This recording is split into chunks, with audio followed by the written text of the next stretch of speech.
Joining us now, Mark Dubowitz. He's Executive Director of the Foundation for Defensive Democracies. Mark, what do you make of General Flynn's willful ignorance description of this administration's foreign policy?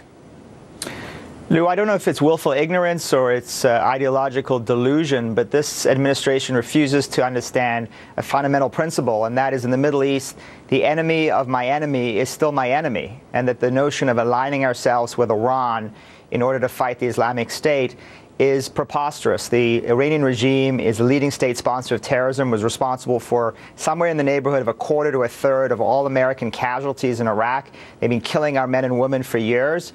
And now the notion that somehow we're going to align ourselves while giving them a nuclear weapons capability, I think, is a delusion.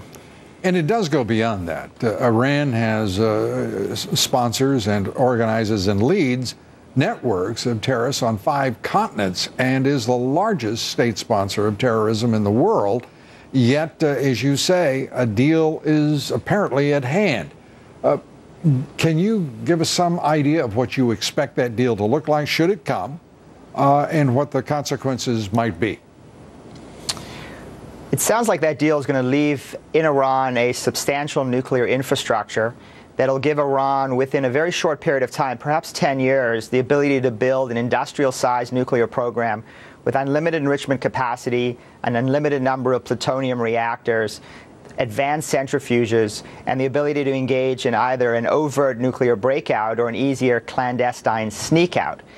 The administration is going to basically tell the American people not to worry. For at least a decade, we will constrain Iran's nuclear weapons capability. The problem is that the Iranians have spent over 2 decades engaging in nuclear mendacity. We can't trust this regime, and we're not going to be able to build a verification and inspection regime that will stop a hardened regime committed to developing a nuclear weapon.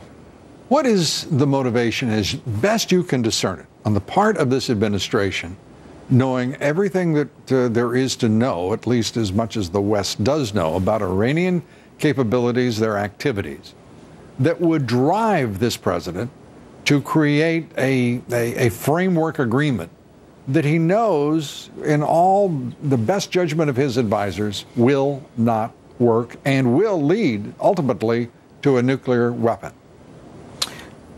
Lou, I think 3 words: legacy, fear, and delusion. The president needs a legacy achievement. The rest of his foreign policy is in meltdown.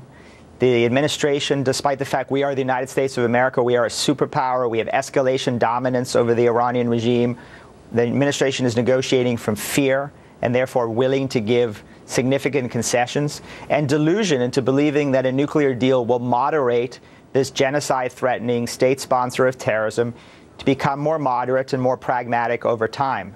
I think that, unfortunately, is what motivating this administration to get a deal before the end of Obama's term. Mark Dubowitz, thanks for being with us. Appreciate it. Thanks for having me, Lou.